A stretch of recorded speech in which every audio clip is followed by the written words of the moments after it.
नमस्कार, मैं हूं आपके साथ अनुष्का और आप देख रहे हैं आज अभी तक।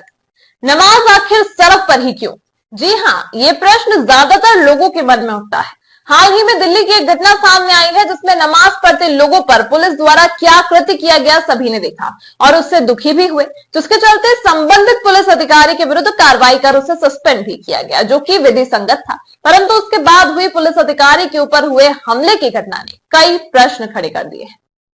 जब देश में कोई वर्ग विशेष का व्यक्ति ना चाहते हुए किसी व्यक्ति द्वारा प्रताड़ित किया जाता है तो उसे सांप्रदायिकता का नाम दिया जाता है और ओवैसी द्वारा तुरंत उसे वर्ग विशेष का टारगेट करने का बयान जारी किया जाता है, ना कि विधि संगत कार्रवाई की मांग की जाती है। देश के संविधान ने सभी को अधिकार दिया है कि किसी अन्याय और अत्याचार के विरुद्ध आवाज उठाना, परंतु संवैधानिक तरीके से ये सबका अधिकार है और वो न्यायालय में अपने विरुद्ध किए गए दुर्व्यवहार की बात रख सकता है, जैसा कि मंदिर मस्जिदों के विवाद में किया जाता रहा है, ना कि कानून अपने हाथ में लेकर खुद ही न्याय और दंड देने चल पड़े, जैसे कि घटना से संबंधित पुलिसकर्मी के साथ किया गया। रही बात नमाज की, तो चाहे हिंदू हो, मुस्लिम हो, सिख या ईसाई, सभी को अपने धर्म और संस्कृति के अनुसार पूजा अर्चना करने का अधिकार संविधान ने दिया है। यही भारत के संविधान की खूबसूरती है, परंतु अब यह हम पर निर्भर करता है कि हम इस अधिकार का उपयोग किस प्रकार से करते हैं।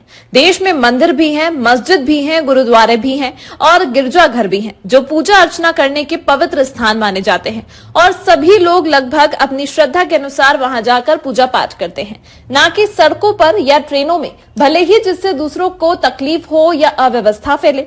बात यदि जगह की हो रही है तो जो लोग मंदिर या मस्जिद नहीं जा पाते वो अपने घर में ही पूजा और नमाज करते हैं, ना कि सड़क पर जाकर। पूजा हो या नमाज, दोनों ही मन को शुद्ध और शांत करने का काम करते हैं, इसलिए ये जितने शांत स्थान पर होगी उतनी ही सार्थक भी होगी।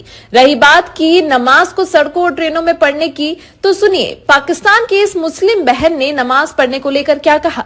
हमारा उद्देश्य किसी की धार्मिक भावनाओं को ठेस पहुंचाना नहीं है, परंतु सही क्या है और गलत क्या है इस बात को देश की जनता तक पहुंचाना है, जिससे धर्म और उसके तौर तरीके को लेकर के आने वाली पीढ़ी को गुमराह ना किया जाए।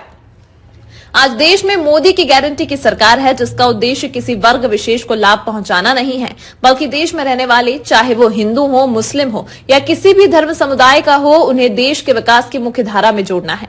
इसका उदाहरण 3 तलाक, धारा 370 और अब समान नागरिक संहिता कानून, जो ये बताता है कि मोदी की गारंटी देश के हर नागरिक के उत्थान की गारंटी है। पाकिस्तान में ऐसा नहीं होता। मैं इस्लामिक कंट्री में बैठी हूँ, कभी इस तरह नहीं हुआ कि कोई रोड ब्लॉक कर दी गई हो और वहां पे नमाज पढ़नी शुरू कर दी हो। ऐसा यहाँ पर नहीं होता। तो क्या आपको ये नहीं पता एज अ मुस्लिम के इस्लाम में ये सब मना है? आप किसी को अपनी नमाज के लिए ना तकलीफ दे सकते हैं, ना रोड ब्लॉक कर सकते हैं, ना किसी का रास्ता रोक सकते हैं। क्या ये इस्लाम में नहीं पढ़ा इन्होंने? इन्हें इस्लाम में सिर्फ ये पढ़ा कि नमाज पढ़नी है, लेकिन कैसे पढ़नी है, कहाँ पढ़नी है और कहाँ नहीं पढ़नी, क्या ये इनको नहीं मालूम है? इतने जाहिल आखिर क्यों है इंडिया के मुस्लिम्स? हमारे इन प्रयासों को कुछ लोग चुनावी चश्मे से देखने की कोशिश करते हैं। हमारे लिए ये विकास कार्य सरकार बनाने के लिए नहीं, ये विकास कार्य सिर्फ और सिर्फ देश बनाने का मिशन है। पहले की पीढ़ियों ने जो कुछ भुगता वो हमारे नौजवानों और उनके बच्चों को नहीं भुगतना पड़ेगा, और ये मोदी की गारंटी है। मैंने भारत के कोने कोने को विकसित बनाने का संकल्प लिया। इस संकल्प की सिद्धि के लिए शरीर का कण कण, जीवन का क्षण क्षण आप सबकी सेवा में समर्पित है। और भारत को विकसित बनाने के लिए 4 सबसे बड़ी प्राथमिकता है: गरीब, किसान, नौजवान और नारी शक्ति। ये चारों सशक्त हो गए तो हर समाज, हर वर्ग, देश का हर परिवार सशक्त हो जाएगा।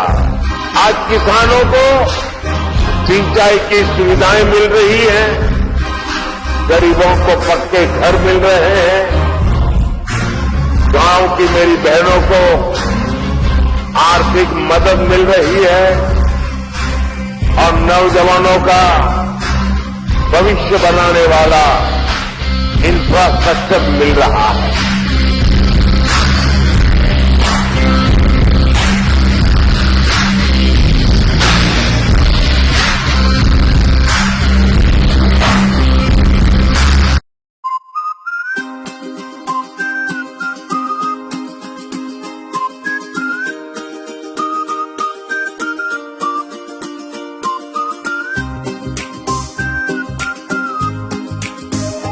मूल्यवान तो सोने की लंका भी थी, लेकिन अगर बात किसी की स्वतंत्रता की हो तो रावण का राज हो या ब्रिटिश राज, दहन तो होके रहेगा। इसी तरह की तमाम महत्वपूर्ण खबरों के लिए देखते रहिए आज अभी तक।